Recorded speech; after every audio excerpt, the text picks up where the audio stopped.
Normally हमने सम formula use करना सीखा था कि अगर हमारे पास कोई टेबल है और उस टेबल की सारी रेंज को हमें काउंट करना है, यानी न्यूमेरिक वैल्यूज़ को हमें काउंट करना है। जैसे हमारे पास यहाँ पे अमाउंट है, अगर हमें अमाउंट को काउंट करना चाहते हैं तो हम नॉर्मली कौन सा फार्मूला लगाते हैं, सम का। ये हमने सम का फार्मूला लगाया, उस रेंज को सेलेक्ट कर लिया और इसको क्लोज कर दिया। तो देखिए इसमें आपको सारा अमाउंट जो है वो काउंट होके बता दिया, लेकिन हम इसमें कोई कंडीशन लगा के अगर कोई काउंट करना चाहते हैं तो वहां पे सम का फॉर्मूला नहीं यूज किया जाता, क्योंकि सम तो क्या होता है कि पूरी रेंज में एक साथ वो यूज किया जाता है, या सेलेक्टेड अगर हमें कोई लेना है कि जैसे हमें रेड टी शर्ट का लेना है तो हमने ये ले लिया, फिर उसमें से दूसरा ले लिया, दूसरा ले लिया, इस तरह से हम कॉमा लगा लगा के भी कर सकते हैं। लेकिन अगर बड़ा डेटाबेस है, ये तो छोटी सी टेबल है, आपको खाली टी शर्ट का काउंट करना है तो आप खाली टी शर्ट सेलेक्ट करके भी कर सकते हैं। जैसे फॉर एग्जांपल यहाँ पे मैंने खाली टी शर्ट का काउंट करना है तो टी शर्ट की रेंज में से हमने सिर्फ ये एक टी शर्ट वाला अमाउंट लिया, उसके बाद कॉमा लगाया, और टी शर्ट जैसे ब्लू टी शर्ट को भी काउंट करना है तो ब्लू टी शर्ट की भी हमने रेंज को ले ली, यानी उसका सेल ले लिया, और रेड टी शर्ट जो दे रखा है उसका भी हमने अमाउंट ले लिया। तो इस तरह से हमें उसमें सर्च करते हुए और फिर उसको काउंट करना होगा। लेकिन ये अगर बड़ा डेटाबेस होता तो आपको यहाँ पे थोड़ी सी डिफिकल्टी महसूस होती, क्योंकि हमें उस एक एक चीज को ढूंढना पड़ रहा है। तो कुछ ऐसा हो जाए कि हम उस पूरी टेबल में से उस कंडीशन के आधार पर हम उसका अमाउंट काउंट कर सकें। तो उसके लिए हम यूज करेंगे डी सम फॉर्मूले को। हमें यहाँ पे किसी भी डी सम यानी डी एवरेज या कोई भी डी से संबंधित कोई भी फॉर्मूला होता है तो यानी डी मीन्स बड़ा डेटाबेस, यानी डेटाबेस, डी मीन्स डेटाबेस। अब बड़े डेटाबेस पे अगर आपको कोई भी फॉर्मूला यूज करना है तो एक्सेल में डी के फॉर्मूले यूज किए जाते हैं। तो उसमें एक फॉर्मूला है डी सम का। हमें यहाँ पे फॉर्मूला लगाना है डी सम का। हम यहाँ पे लिखते हैं डी सम। इसमें सबसे पहली जो चीज पूछी जा रही वो है डेटाबेस। डेटाबेस यानी वो पूरी टेबल जहां से आपको वो वैल्यूज को काउंट करना है। तो हमें यहाँ पे ये डेटाबेस ले लेना है, हमने ले लिया ये डेटाबेस।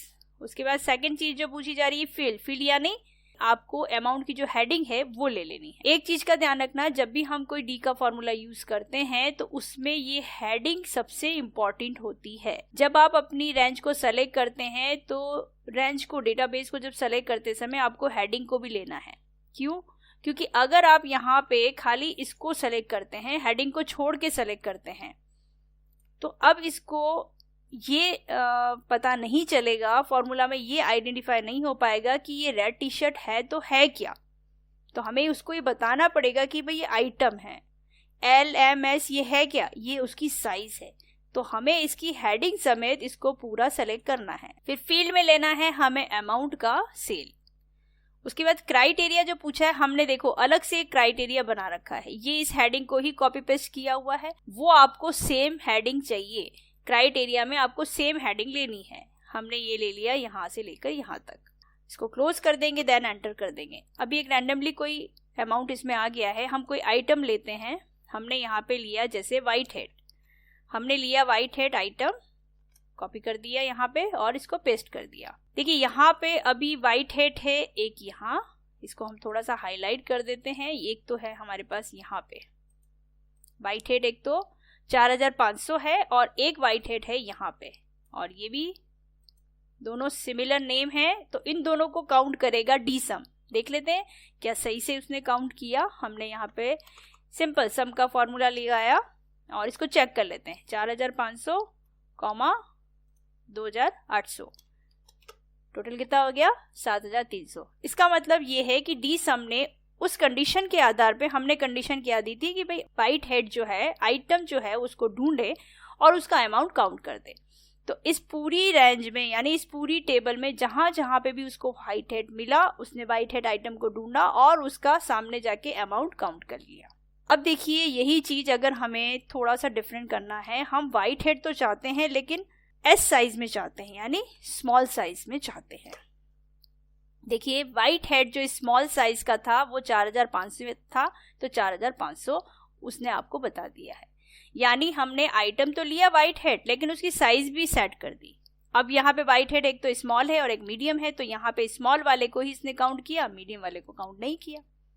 और एक और कंडीशन हम देते थे, ग्रेटर देन 10, यानी स्मॉल साइज के टोटल पीस जो 10 से ऊपर है उसका अमाउंट काउंट करके बताए कितना होगा, वही 4500।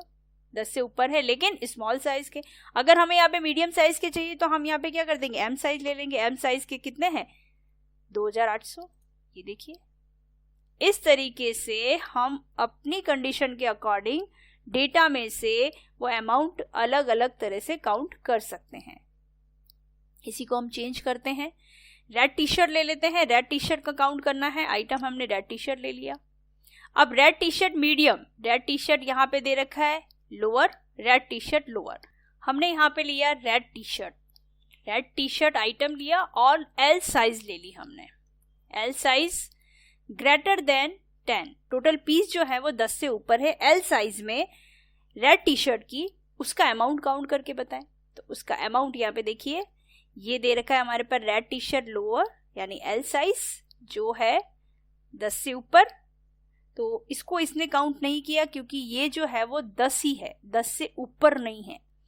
रेड टी शर्ट यहाँ पे दे रखा है और ये कितना है, 10 से ऊपर है एल साइज में, तो 10 से ऊपर कितना हुआ, 12000, तो इसने 12000 काउंट कर लिया। यानी 10 से ऊपर था वही काउंट किया, लेकिन 10 बराबर जो है वो उसने काउंट नहीं किया। तो इस तरीके से जैसे हमें और भी इसमें से कोई भी कंडीशन के आधार पे हमें कोई भी चीजें चेंज करनी है, एल साइज, मीडियम साइज, इस तरह से जैसे हमने यहाँ पे ब्लू टी शर्ट लिया, इस ब्लू टी शर्ट को हमने कर दिया copy paste.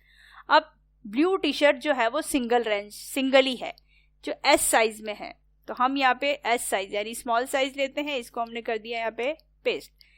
Greater than 10, total piece कितने हैं, 10 से ऊपर हो स्मॉल साइज के, उसका अमाउंट काउंट करो तो यहाँ पे एक ही है सिंगल, तो देखो 37500 ये आ गया आपके पास अमाउंट।